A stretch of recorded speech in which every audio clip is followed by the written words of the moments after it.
The GCRX Radio Network presents Your Favorite Guy Podcast, Season 2.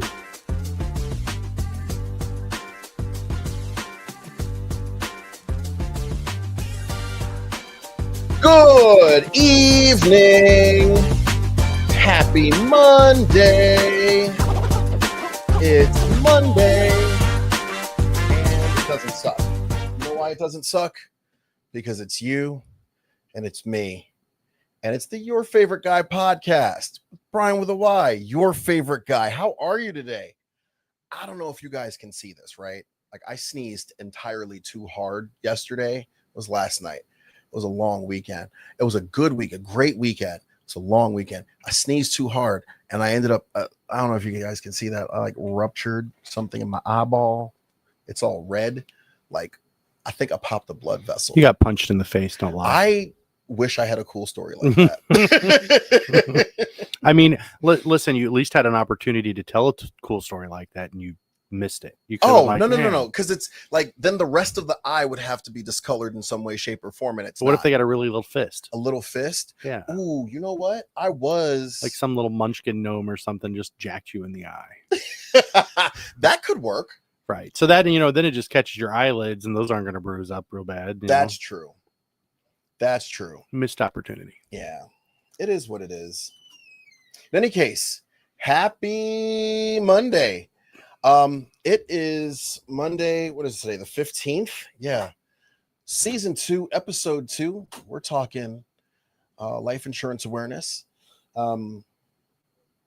It's been okay. So let me start here. Bill, how was your weekend? Oh, it's fabulous. We cleaned and organized. It's actually looked forward to doing that. Got some new work surfaces and got a little unclustered. So quite nice. Yeah, when you open up the area, mother, father, sister, brother, when you open up the area that that you're in, it does make workflow seem a little bit easier. Mm-hmm. That's why I can't work at my house. I look like I have 4 toddlers in my house at all times, no matter how much I clean up. So what you're saying is that you're no more mature than 4 toddlers. I am not much more mature than 4 toddlers. Yeah. I have gotten the so there are boxes that I moved in like 4 years ago that I finally started unpacking in my kitchen, and I was like, I don't even need this stuff anymore. I'm just like donating it and throwing it out.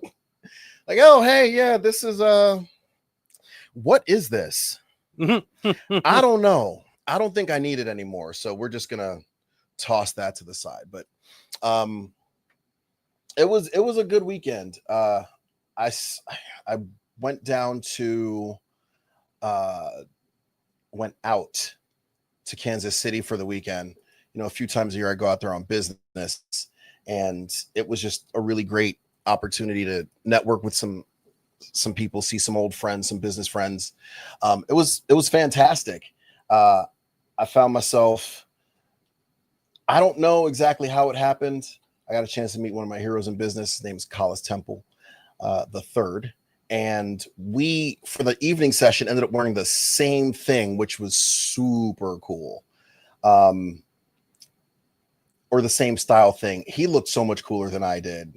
Black shirt, like it was a tan suit. We both wore tan suits. It's like, man, look at this. I was really thinking that this was a terrible idea to bring this tan suit. I mean, I brought it for 2 reasons. One, I wanted to look pro, and I look pro anytime I throw a suit on. But number 2, it's the only suit that fits me now. Like, I swear, I got it heavy, so I'm still a little on the heavy side. I did go to the gym this morning, though. I woke up at 4:30 this morning. I went to the gym. I walked for a bit. Going to see a guy named Jim for your morning breakfast is not going to the gym. Who told you that? Because he wasn't supposed to say anything to anybody. Like, we had pancakes and bacon and sausage and eggs, and I just rolled it all up together. Dang, in the pancake? In the pancake. That sounds really good, actually. Yeah, but Collis had a real interesting story. He was second generation to LSU, and his grandfather, Collis Temple, the original, wanted to go to LSU, and that was back in the 50s, and they didn't exactly, they frowned on that very aggressively, so he didn't go, but he ended up having a son, Collis Temple Jr., who ended up going, like, not so much by order of the governor, but the governor was like, hey, you want to go to this school? I'm going to ask your dad. You want him to go to the school? I know we didn't let you in. I wasn't here, so I didn't let you in. But I could get your son in. He's a really great basketball player, and we need him. But it was important that Collis Temple Jr. go to LSU because he basically became the Jackie Robinson for LSU. He was the first Black athlete to play on their basketball team. And now he's got a business degree, and he runs a business that helps thousands of people and employs hundreds, which is really awesome. He's really given back to the community in that. And his son Collis is in business as well. He's in finance. So we got a chance to kind of just chop it up. And that was cool. And that was like Thursday, Friday, and then Saturday.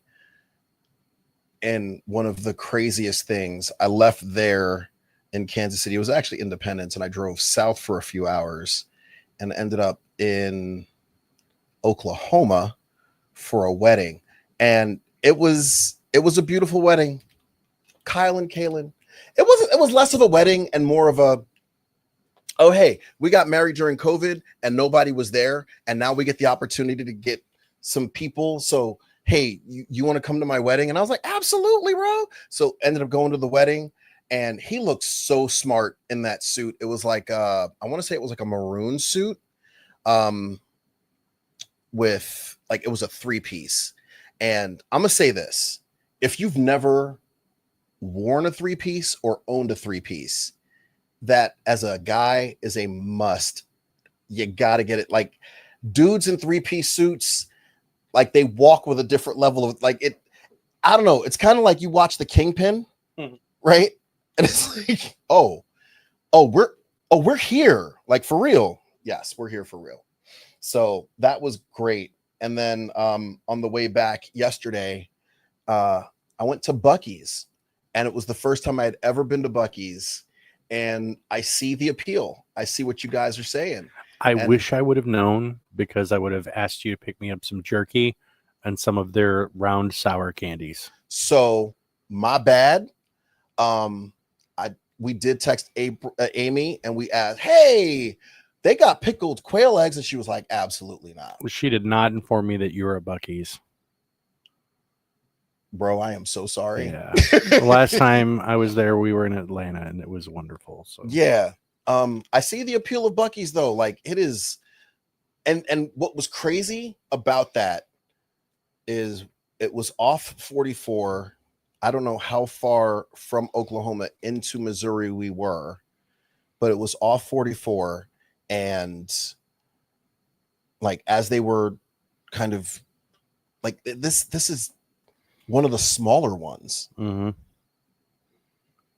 Yeah, what? There are rumors that there's supposed to be one coming that's closer, but I don't know how true those rumors are. Oh yeah, they all but confirmed that yesterday for us. Really? Yeah, we're supposed to be getting a Buc-ee's. I don't remember where. I will go to it, but it's supposed to be like significantly closer. Like, listen, I drive to Micro Center, and that's in Brentwood, and that's kind of out of my footprint for driving. but I do that, so. Yeah, so it's cool stuff. We are in week 2 of our life insurance this month. It's Life Insurance Awareness Month, and I'm sure you guys saw it is also drug addiction awareness month. There we go. Not drug abuse awareness month.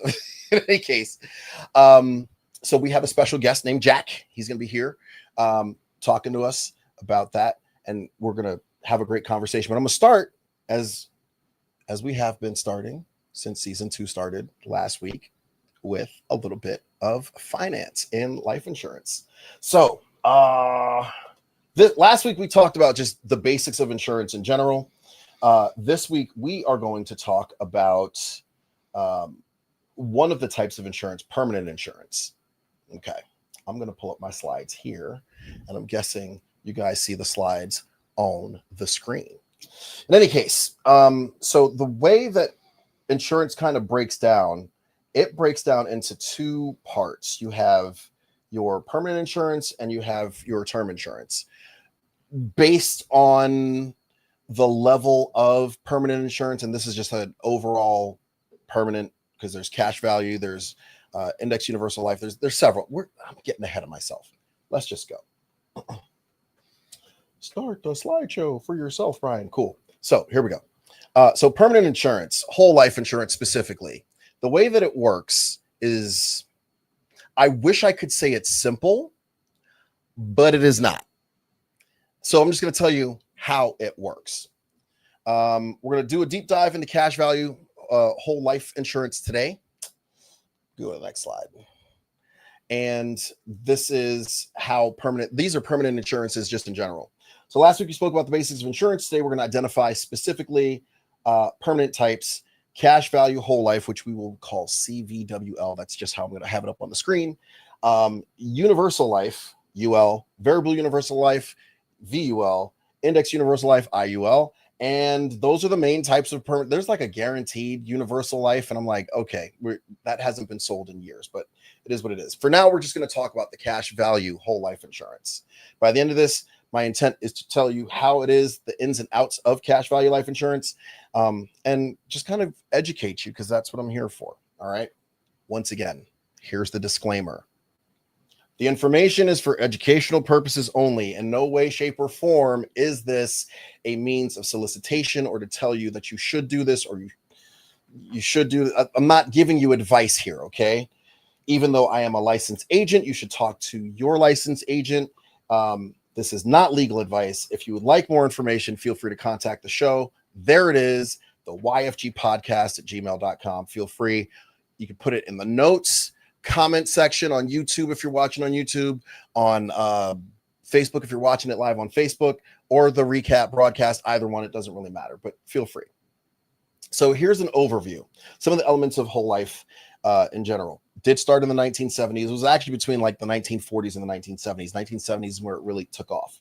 It does build cash value savings. Yes, savings is in quotation marks. The insured can borrow the cash value. Yes, the borrow is also in quotation marks, and we'll talk about why that is. It does have higher premiums than term insurance. The face value, you get either the face value or the cash value, but you don't get both.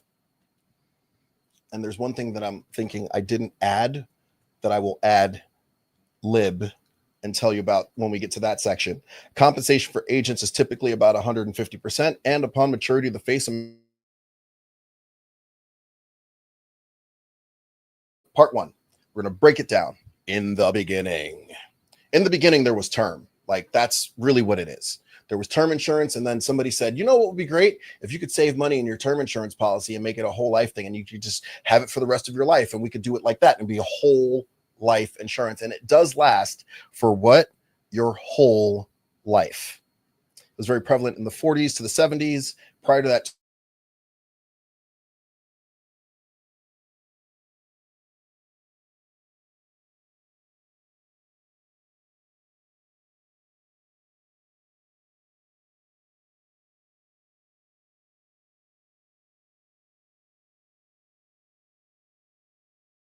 and insurance, it never really illustrates like what percentage. Like if you're paying them $100 a month, it doesn't actually say that like 50 or 75 or $95 goes towards the savings.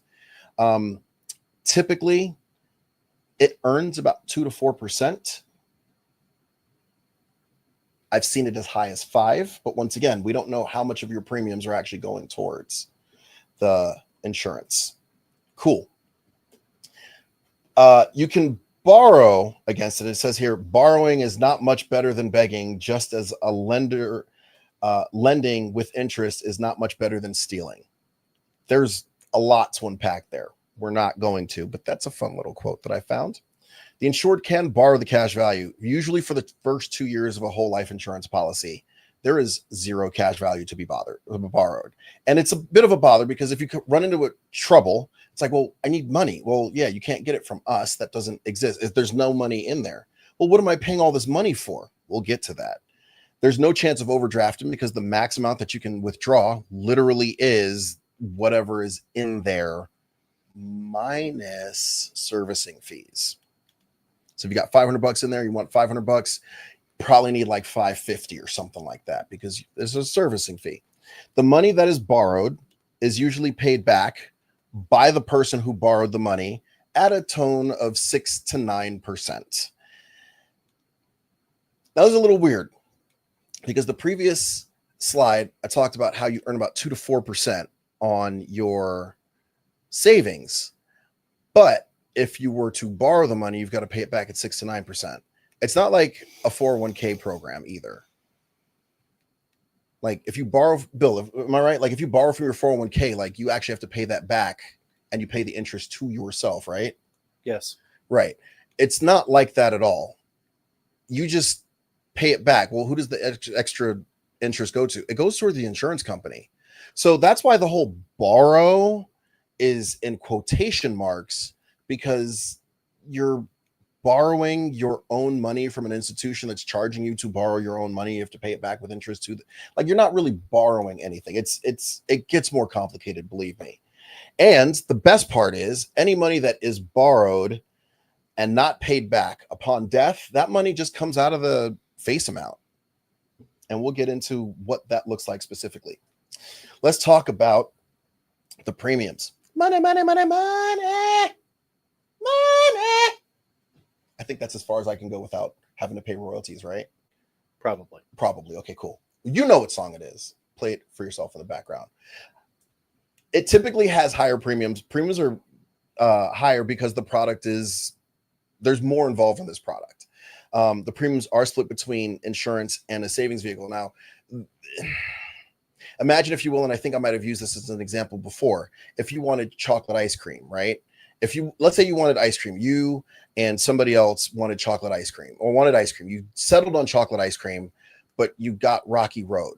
Now, Rocky Road is chocolate ice cream, but it's chocolate ice cream with like nuts and marshmallows and chocolate chips, I think. And just, it's other things that you may not exactly want, but it's there. And there's no, there's no picking out the nuts out of an insurance policy. Like it doesn't really work out that way. Typically premiums are about 3 times higher than term insurance as well, which why is it so expensive? Because it's a bundled product, and it's high because commissions, but we'll get to that. Typically you can own, there can be only one. This I got out of Highlander, that quote, face value or the cash value. You don't get both. The moment that you liquidate the cash value, regardless of however much money is in the cash value, the moment that you liquidate all the cash value, it's no longer a loan and it becomes like you've taken all of it out. So because there's no cash value outside of that 2-year mark, the policy is no longer in force. That's just how it is. Now, you either get the cash value so that you get it while you're alive, or you die and your beneficiaries get the face amount, but never can you get both. And it's weird because they say, well, I get my face amount with the, yeah, it sounds like you do, but that's called paid up additions.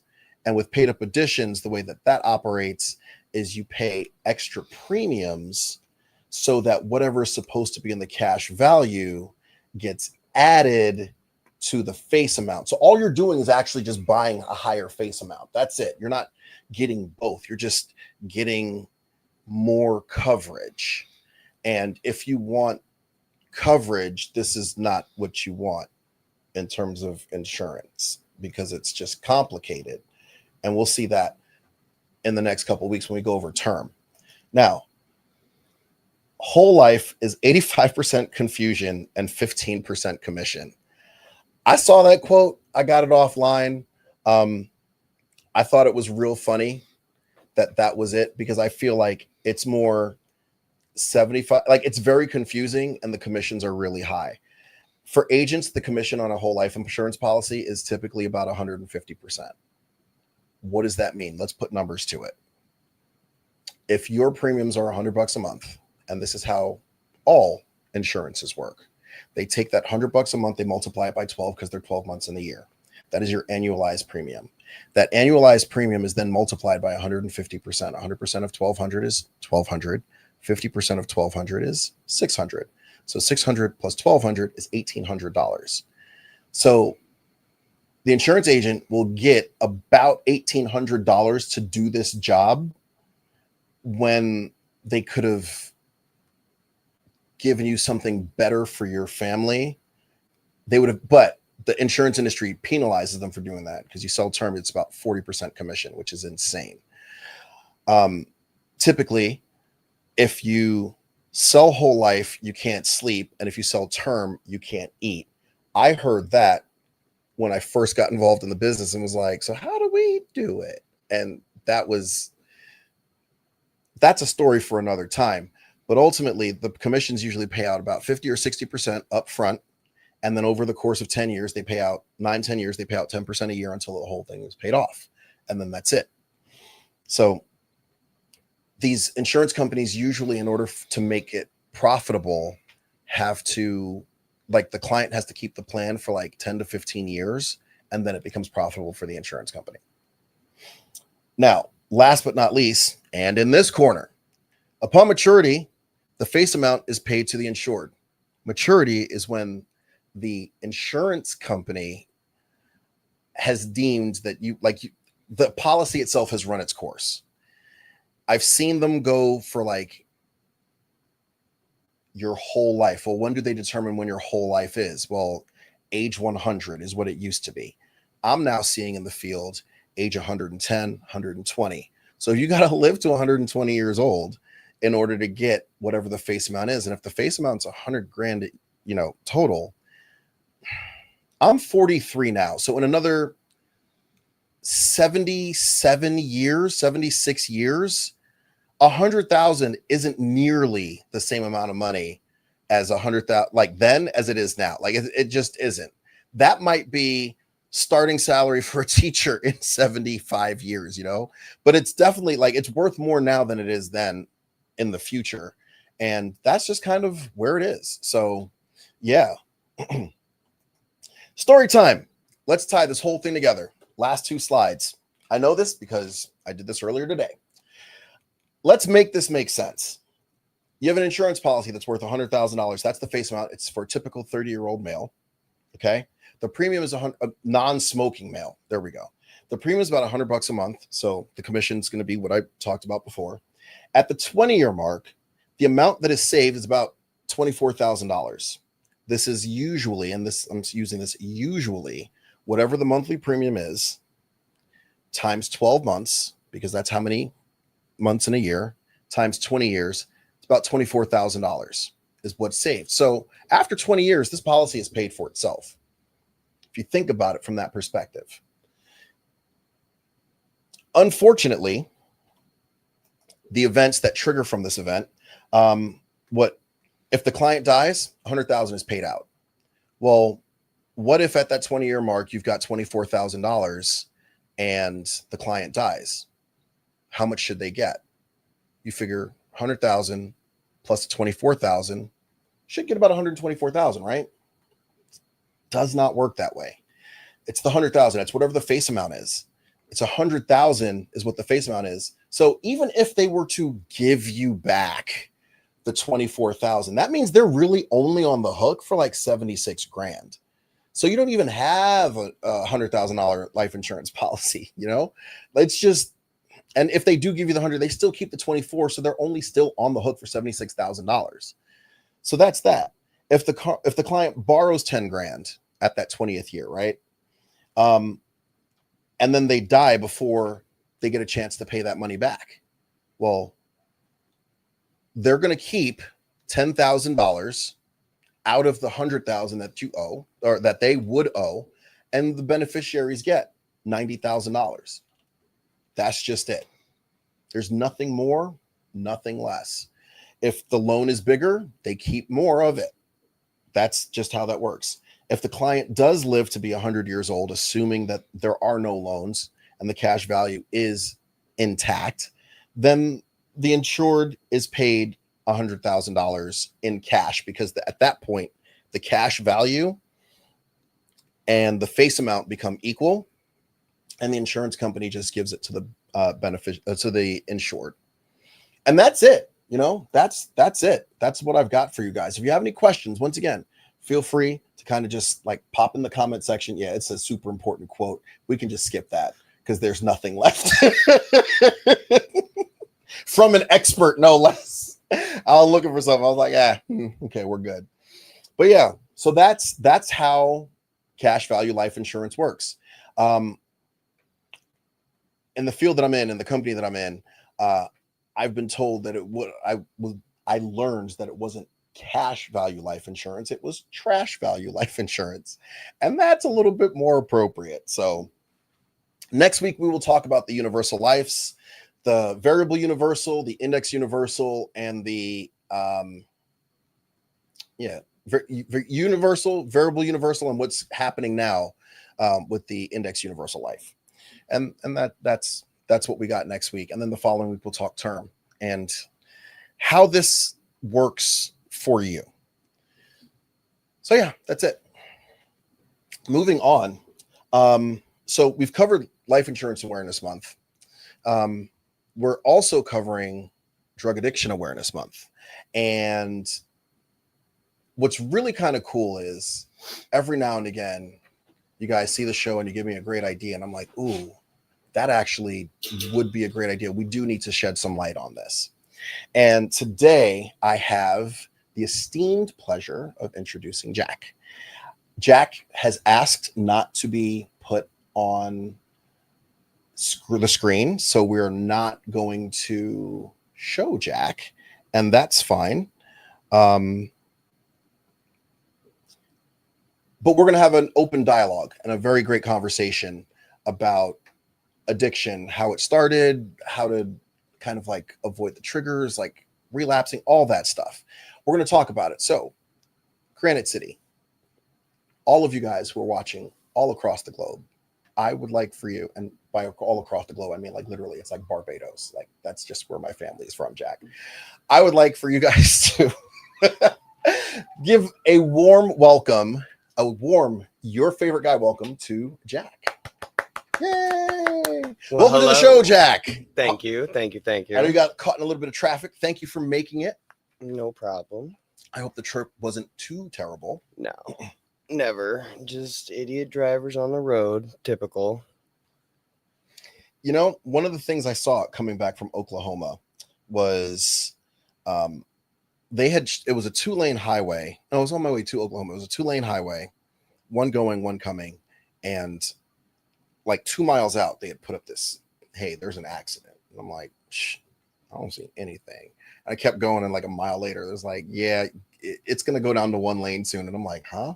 And then it was, yep, this is it. Slow down, and we're doing 1 lane at a time. And there was a whole tractor trailer that had just flipped. And I'm like, how? I don't even know. But yeah, I've seen that. Yeah. That's no fun. I just hope it. So yeah, tell me a little bit about your story. How old were you when things started for you? Mine, I would probably say very early. It was high school. I was somewhere in high school. And then from there, it was the company that I kept would continue to promote it. And that would be our whole goal every single day is let's just get high. Mm-hmm. And that's kind of where it unravels. People don't realize is if that's kind of your whole goal, then it's a lot easier to get into other things and do other things because it's that one that you're like, oh, I'm only going to ever do this one drug. It's like, yeah, but that's not that realistic if you're just trying to get high at that point. Right. And that was very much my problem is I would very much just my whole goal was to get high and, you know, I could still function and everything. It wasn't a problem like going to work and getting the money to be able to get high. But at the end of the day, I was like, why am I still doing this to myself though? So at what point did it get to that? Because I know I've been high before. I watched somebody do an entire bar line of Coke. And I was like, there's no way in the world they can survive that. But it was, I don't know, maybe 40 feet of Coke. It must have been an expensive. That was crazy. But at what point do you recognize, you know what, this is a terrible idea and I need to stop? Some people just never realize it. Right. Like, and that's why it's so hard to, how do I word this? It's hard to almost pinpoint like what a drug addict is, because even prescription drugs, stuff that you get over the counter, anything that's going to change your mental state, you're already in deep. Right. So even just Adderall, I mean, that's just something they give to people. And it's like, okay, but take a day and don't take that Adderall. Tell me how you feel. And then people realize that's kind of that point that you're talking about. When do you know you're in too deep? Is whenever you wake up without it and you're like, wow, this is really like, this affects me on a mental level almost. Right. So even quitting drugs, like higher drugs like opioids and things like that, they even say it takes about a year to rewire your whole brain after you've stopped. Wow. I didn't know it took that long. I know cold turkey sometimes is a terrible idea because cold turkey, they're talking about the withdrawals whenever they're talking about like a month or so. Like you're going to go through hell for a month for sure. But just the way you think and the way that your brain normally would process things, it's, and especially in the case if you're doing drugs with your friends and you could see them actively overdosing, a lot of the time people won't call paramedics or stuff because they're like, oh, well, this is a normal Tuesday night for him. And it's like, okay, but he's overdosing, and anybody else is like, processing correctly, they would say, call 911. Like, what are you doing? Somebody who's best friend, they're like, well, I don't want him to hate me in the morning. That's a $2,000 ambo bill. Like, it's very, yeah. When I worked as a mover in New York, there was a guy that I worked with who was an EMT. And I remember he comes dragging in one day and he's like, man, last night was rough. Like, what happened? Like, I mean, I'm glad you're here. We're about to move a bunch of heavy furniture. It's like, yeah, I had a lot of paperwork. This guy, like straight coded, he OD'd on, don't know what it was, but they hit him with the Narcan. Like somebody had the wherewithal to call 911. And this is New York City. So EMTs show up, hit him with the Narcan. He goes, you screwed up my high. And dude was like legitimately pissed. He was like, you were dead, man. Like, I don't even know. I should have just let you go. Like that was, and it's a weird kind of situation because as a person who is getting high, and I've heard a horror story about a woman, a friend of mine, who lost her sister. I guess they were doing whatever drugs out of whatever pipes or whatever, but she suffered a heart attack. And while she was suffering this heart attack, the guy that she was with was like, oh no, I got to clean up before I call the paramedics, because if I don't clean up, they'll take me to jail too. And by the time he finally got around to calling the cops, I mean, she was already long gone, but there was nothing they could do. And to this day, homegirl's like, I will never forgive him at all. I think back to that scene in Breaking Bad. Have you seen Breaking Bad?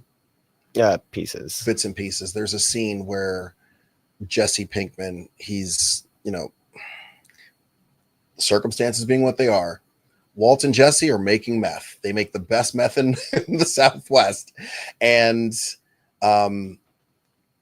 just before he's supposed to go off to rehab, he and his girlfriend decide they're going to have one last bender. And she starts to OD, and Walt walks in and sees her ODing and just goes and does nothing. You see it kind of wash over his face as he's like, I need to do something, but this person is dragging my person down. So he does nothing. And what it did to Bryan Cranston, who won an Emmy for that role, he was forever changed because he was just like, as an actor, that's a really barbaric thing to do. And the fact that his character was willing to do that, it was like, oh no. Mm-hmm. But it's more on point than you think. Of people stand there and they think, "Oh,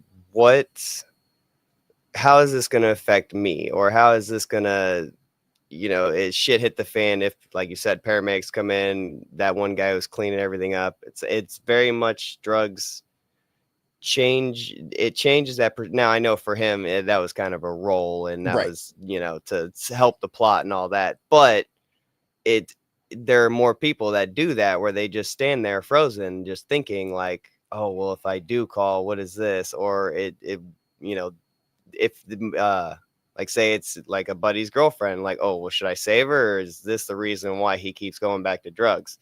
People actually do that. So Wow. it's a little more on point than you'd realize. So, what was it for you that was it just habitual, or was this something that triggered? It was to shut my brain off. I Oh. have it's yeah, it goes like a million miles an hour, and it would help me basically dumb myself down to where all I could think was just the one thought, the one thing that I was focused on, or the one thing I'd be doing. It killed all other emotion too, in a sense, of all the things like, oh, well, you haven't reached out to your family this week, or you haven't donated to charity, or just those little voices in the back of your head that are like, you could be doing better. It killed all those voices, and I could just focus on one thing, and it was nice. So was it a different one thing every time, or It was is it more of just zoned out. Like, say you watch a movie. This is why people watch like crazy movies while they're high. Like, you literally focus on the movie. There is no like, oh, well, let me cook a meal while I'm watching the movie, or let me, uh, do the laundry, fold the clothes, all these other, like, yeah, no, it's, you sit there and you're locked in. That's your one thing, is watching that movie. wow? I remember a few years ago, I saw, what was that movie? It was Alita, I think it was. And when I showed up at the movie theater, I sit down with my buddy. I'm like, "Hey man, you ready for this movie?" He's like, "I had an edible. I'm gonna let you know right now." And at the time, I'm talking about like this dude. He was just the colors on the screen, and he's just like, "Whoa!" He was very hungry afterwards too. Yeah. Yeah, that wasn't. So, did you find that it was in any way, shape, or form like helpful in like weeding out the stress and the? In my sense, it did what I wanted it to do. So I guess, yes, it was helpful. It killed those thoughts. um, in the other aspect of it, though, no. Like, as far as living and experiencing things and actually like processing what's around you, no, you don't have any of that. Mm. So yeah, it kills a lot more than just like I was explaining, like killing, the thoughts and the emotions. It kills a lot more of yourself than you realize. And I lost my train of thought. It's all good. So you reach a point where you're like, this is doing more harm than good, Hmm. and you stop. Is it a rehab thing, or you just said, I'm gonna try something different? Yeah, some people need rehab because they're just in that deep that they they won't stop doing it, even if they say, oh yeah, I'm done. They realize it's ruining their life. They can keep talking about it, but they need that other person there to kind of keep them active and doing other things, or else, like I said, your brain program is going to think, what would take away all this pain? Just doing the drugs again. Right. And then you're back in the cycle. Mm. But yeah, for me, it was just cold turkey. It was easy to do cold turkey.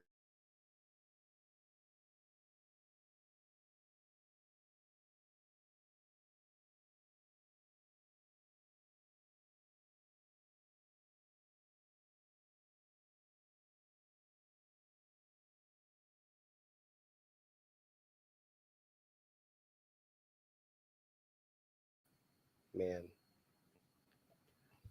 So did you, as part of that, did you have to move? Did you feel that you needed to move away from where everybody was? Or you just like, Yes, I had to drop off basically every friend that I had that our only reason of being friends was to just do drugs. wow. So, and there's a lot of people that'll reach out afterwards and be like, hey, you want to hang out again and all this? And it's like, you know what? Unfortunately, it's different. And you do kind of realize that, like, oh, I've got nothing to talk to this person about because all we'd ever talk about was drugs. So That is such a strange thing. Like, this is the only commonality that we have. Like, I remember this one dude, the only thing that he would talk to me about was my car, because that was the only thing that he felt that we had in common. But that was the only thing that he talked to me about. And I'm like, dude, there's baseball. There's stuff with church. There's like a whole life that I have, but you've only this one thing. I'm not entirely sure why we're still talking about my car. Like, it's fine. It's got tires and an engine, and I did an oil change, so like it's good. But I don't know why we're still talking about it. That's wild. I've got another question. I just thought of so I know a guy who him and his girlfriend were doing the keyboard duster or whatever whenever that was a big thing. Oh, the yeah, they Wow. were doing that, and They're doing he whippets? actually woke up the next morning and basically she had asphyxiated at some point. So, and he, you know, he even describes it like he was still high for like the first hour or whatever, but then whenever he realized she had moved, and like not even like a shift, like whenever people sleep and they kind of shift and do all that to get comfortable, he was like she just didn't move at all. So whenever I finally went to check on her, it was, yeah, she was dead, all blue and everything, and paramedics were showing up, and I had to explain what was going on. And I was like, oh my gosh, that story is also a reason why I quit, because I was like, I can't have that. I can't let somebody find me that way. Like, that's just terrible. That's wild. And even then, like, to have your girlfriend or whoever, your partner, basically, it happened to them, and it's like, oh my gosh, all that just for a fun time, and now you'll never see them again because they OD'd. And it's terrible. Ooh. Overdosing it's more prone now, especially ever, because of fentanyl. Fentanyl has changed the game with people with the deaths that related to overdosing lately. Man, I wish I had some numbers in terms of like opioids and stuff. And I wish I would have looked it up. Usually I prepare better for things like this. I do know that in this country we do have we have a bit of an issue. They call it the opioid epidemic. I'm a big wrestling fan, as you know, and I remember hearing Kurt Angle talking about how there were days when he would pop something close to like 70 some odd Vicodins. And I'm like, bro, those are Dr. House numbers, and he's a fictional character. Mm-hmm. But the idea of, oh, you've got this pain, here's a pill, here's a prescription for that. Or, oh, hey, you've got this going on, here's a pill. That's why you hear about so many celebrities, especially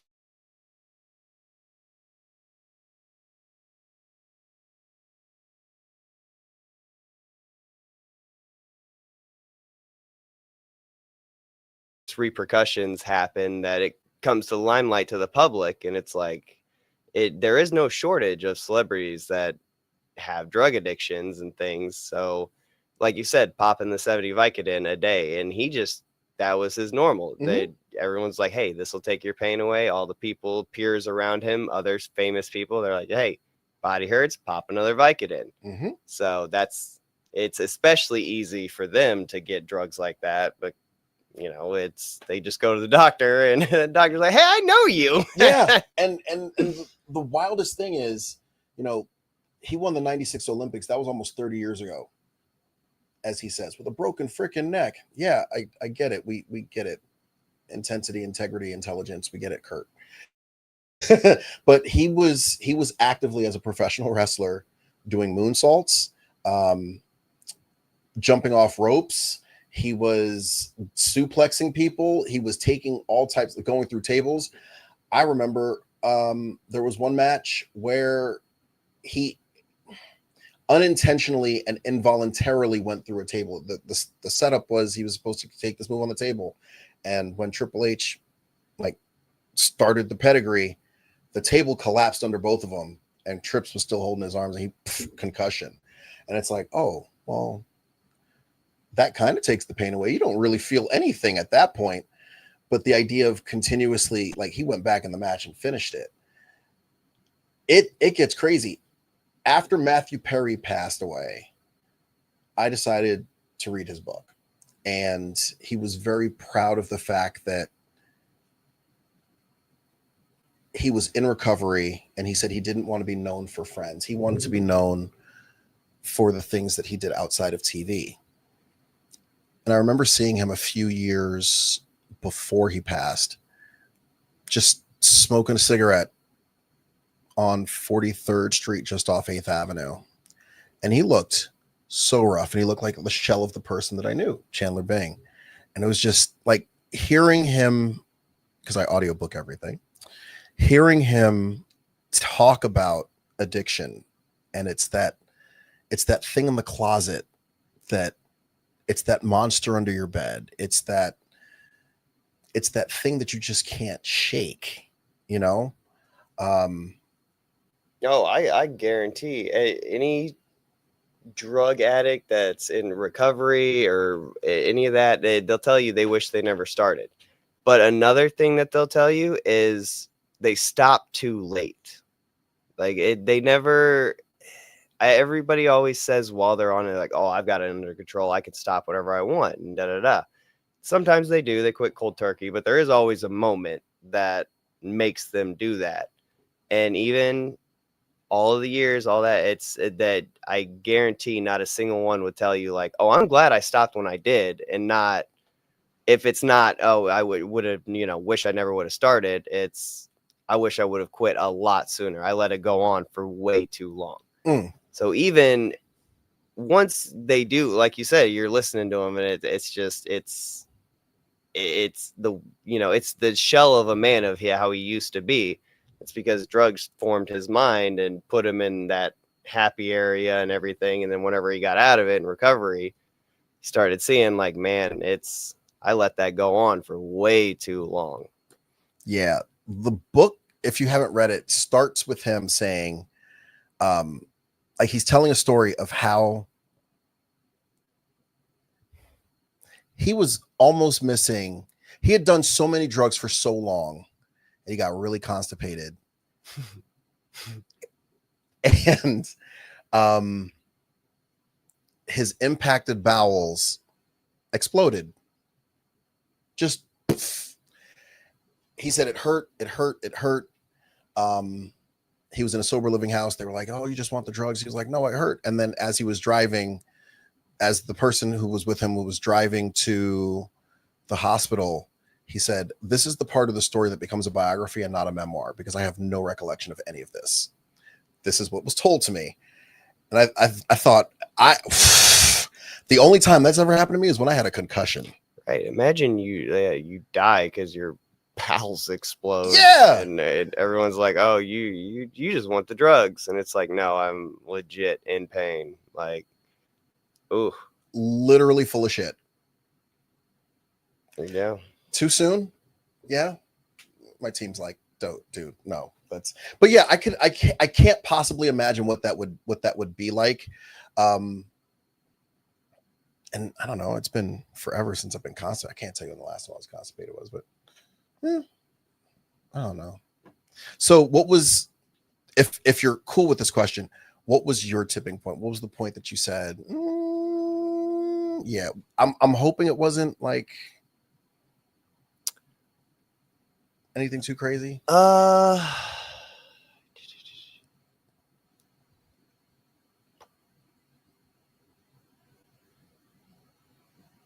I can't even remember. It's just one day you were like, you know what? It really That's a was terrible just one. idea. Yeah, it's yeah. I mean, I didn't want to not make it to like my future, so I was like, the way I'm living, I'm cutting the years quick. So it was more of just something like that. I got very lucky. Like I didn't have to go to jail or anything, or wake up in a hospital or something like that. Now I do know people that they were like driving and same thing like you said, this is a biography from them at this point, because they apparently somebody found their car in the middle of the highway. They were driving and it was just stopped in the middle of the highway, so they moved them, got in it, drove it to a gas station, and then called an ambulance. And I was like, and you didn't know any of this? And they were like, no, I was told all of this at the gas station after the fact, because she went back and figured everything out. And they were like, oh yeah, this is what happened to you. I was like, and you had nothing of that. And then again, like the story of the guy waking up next to his girlfriend dead, that was another one. And another friend that I knew, he was actually kind of more of a shitty person. He was like robbing people and things. So this may have been deserved, but that's what he lived for, was doing drugs. And he died at a very young age, under 20. I don't even think he made it to 21. Yeah. And I've just seen so many people on drugs in my life not live long lives. So I was like, man, I think I need to change my life before I end up, in the middle of a highway and just cars stop, people moving me and maneuvering me however they wish. Like, no, I don't. Yeah, wasn't having it.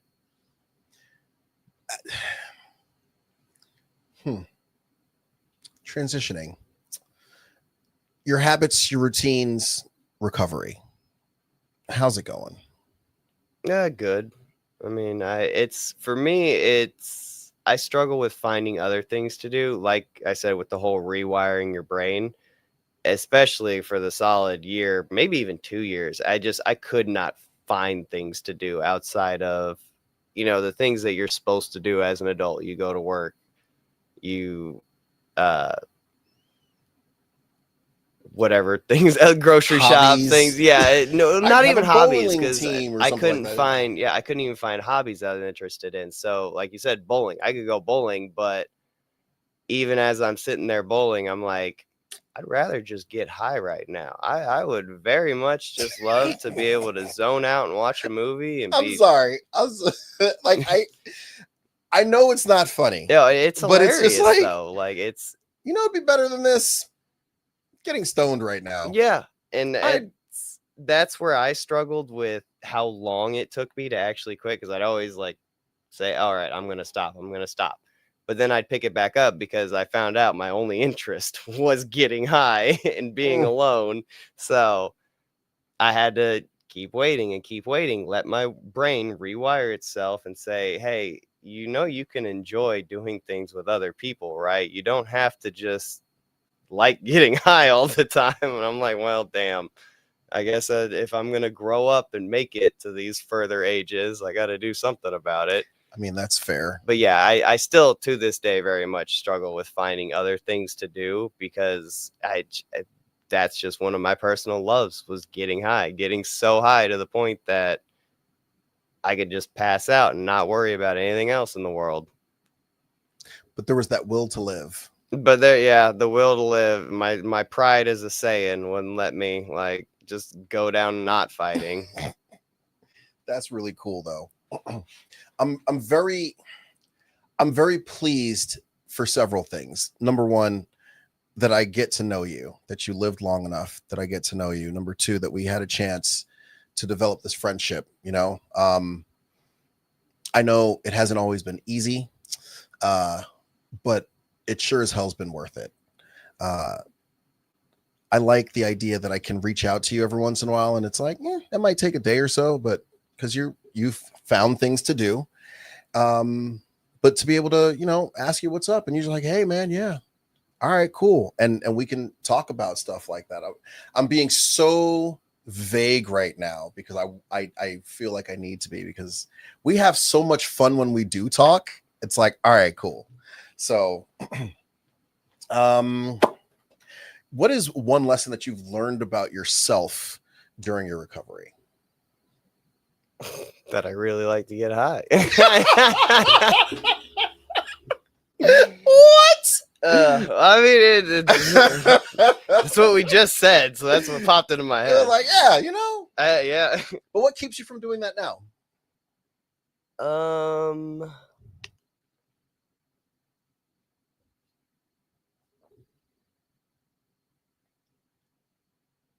I guess.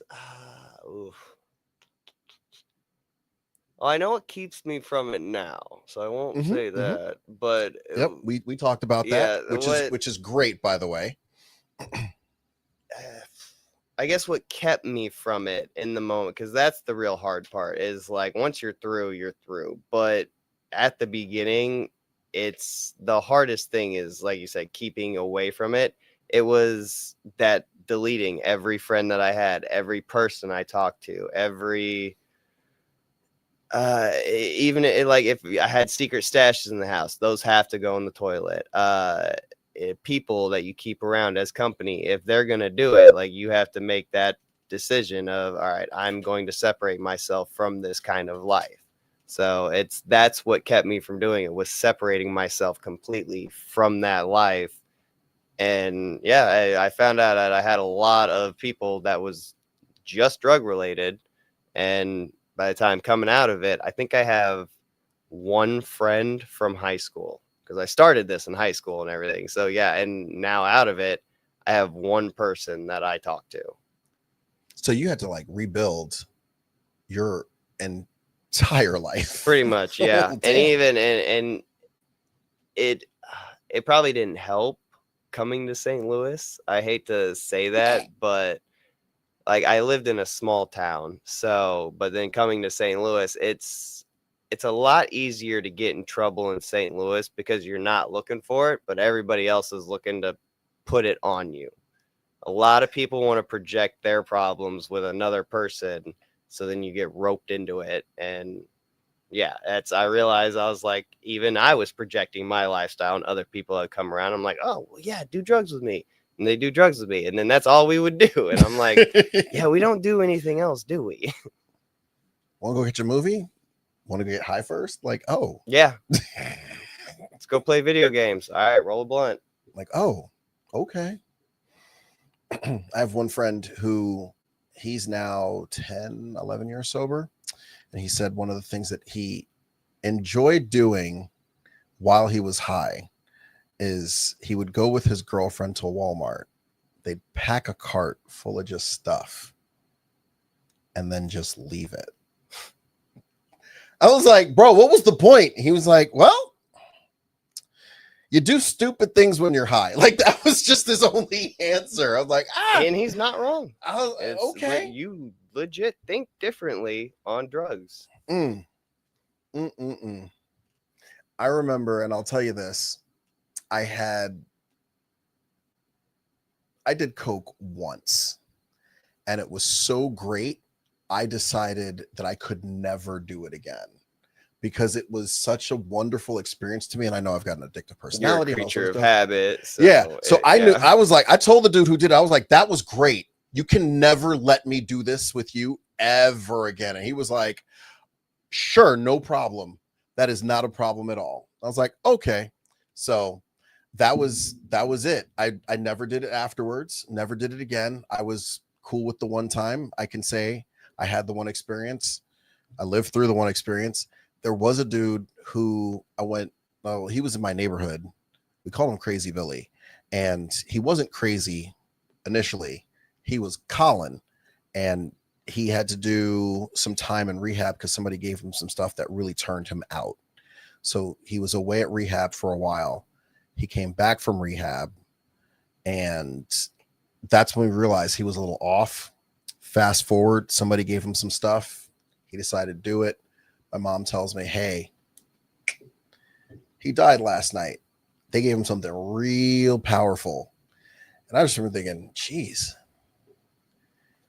I don't know if I ever want to be in a situation where I'm so gripped by something that I can't not do it. And that was the unfortunate situation for him. I know it's hard. I know that this is difficult. I know that it is the hardest fight that some people will ever have. And I do want to say that there are resources out there. I'm going to post them after the show ends.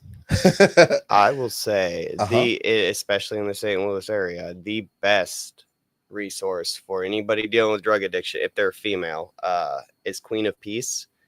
Queen of Peace is amazing. This is not a promotion, nothing like that. No, it's a resource for people looking to get out. Yeah. They offer free like rehabilitation to mothers, women. It's females only, but they also let children, if they have children, they take care of the children while the mother does her rehab. And yeah, it's no cost. It's a very good program because unfortunately, if you look on the male side and try to find a rehab center and all that, a lot of them charge or they expect you to have insurance or things like this. But obviously I've looked into potentially owning a rehab center, and there's so many rules and things that you can't just say, hey, I really want to care for these people and let's do it. It's like, well, no, just because you want to, you got to still make money somehow to afford to keep it all up and do all that. Independently wealthy. Yeah. And it's like, well, unfortunately, you can't just kind of do something out of the kindness of your heart because everybody thinks that you're trying to make a profit on it. And a lot of companies are trying to make a profit off of rehab because, I mean, most people go back to rehab. It's the most reoccurring profitable like thing that people want help with and they seek help with. So like buying an umbrella. Typically you buy an umbrella and that's the last umbrella you're probably ever going to own. But if you're going through rehab and you haven't fully quit, then you're going to be going through rehab a good couple of times. And a lot of rich people figured that out. Oh yeah. So and rehab is great and amazing, but you have to very much do research. Like I said, Queen of Peace is one of those ones that I absolutely love what they're doing. I love their mission. They don't charge people. They take care of the kids. Unfortunately, it's females only though. So I was thinking as you were saying all of that I would have ventured to say that hedging their bets on profits probably had a little something to do with like drug companies starting rehab companies. Like, hey, yeah, you know what? We got you high, we got you hooked. So now we're going to help clean you up and you're going to pay us both ways. Like that's terrible. I'm looking at 818. I do, Jack, want to thank you so much for sharing your perspective on what it is that we had going on in terms of like addiction recovery, like just the thought process of like what's happening. I thank you so much for sharing that with me because I don't think we've ever talked about that before, but I do thank you for that. For you guys at home watching, thank you so much for watching. If you know anybody who has an issue with drugs, alcohol, it is Drug Addiction Awareness Month. As I said, I'm going to have the resources up shortly. And we're definitely going to kind of just like, I'm praying for you. It's the best. I want the best for you. You matter. There are ways not to be a statistic. It's okay to ask for help. It doesn't make you any less of a person. You can do this. We're all in this together. We're all experiencing humanity together. From Granite City, Studio B, I didn't mention this before, which is right next to Studio C, which is in this beautiful complex. Next door is the Garden Gate Tea Room, the Board Gamery, and the Downtown Diner. I am Brian with the Y, your favorite guy. This is the Your Favorite Guy podcast.